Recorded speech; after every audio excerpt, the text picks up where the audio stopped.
The women gather in a YMCA basement rec room. Hard linoleum floors, half windows along one wall, view of sidewalk and brick.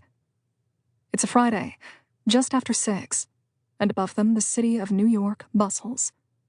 Up there, people are teeming out of subway stations and into the hot sun, rushing toward tourist traps, toward restaurants, toward parties and friends. Whatever people do on a Friday, the women in the basement are not doing it. Instead, they unfold metal chairs, listen to the rubber nubs squeak across the floor as they circle up. They collect store-brand chocolate chip cookies off a card table, pour coffee into paper cups despite the heat, shake in the powdered creamer. They write their names on white, rectangular name tags, then press those tags to their chests. The instant they're on, they begin to peel off, as if the tags themselves understand what the women want most: to be rid of their history, to start anew.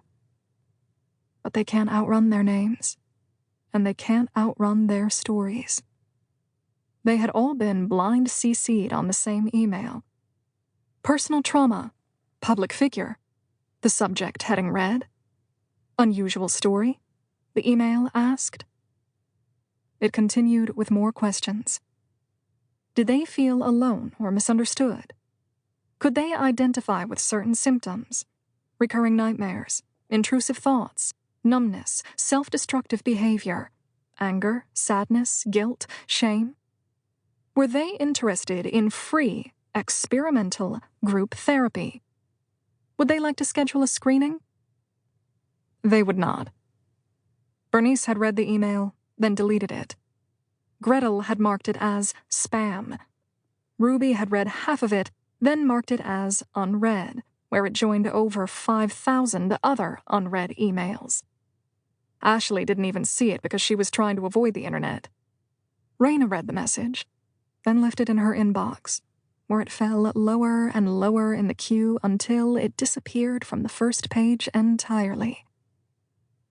By then, another email had arrived, and after that came another and another. Ashlee, who had opened her account in a moment of weakness, scheduled a screening immediately. Ruby replied to the third message while sitting alone at a bar, figuring even if it was some kind of scam, at least it might be entertaining. Bernice and Raina both replied to the fourth email, deciding that a screening would be harmless. Gretel was the final holdout. In the middle of a sleepless night, feeling almost all of the symptoms the email had listed, she checked her spam folder. She deleted 4 of the 5 identical messages. Her cursor hovered over the 5th. What, at this point, did she really have left to lose? There must have been others who received the email, who never replied, or who replied, but never followed through with the screening, or who followed through with the screening, then decided not to come.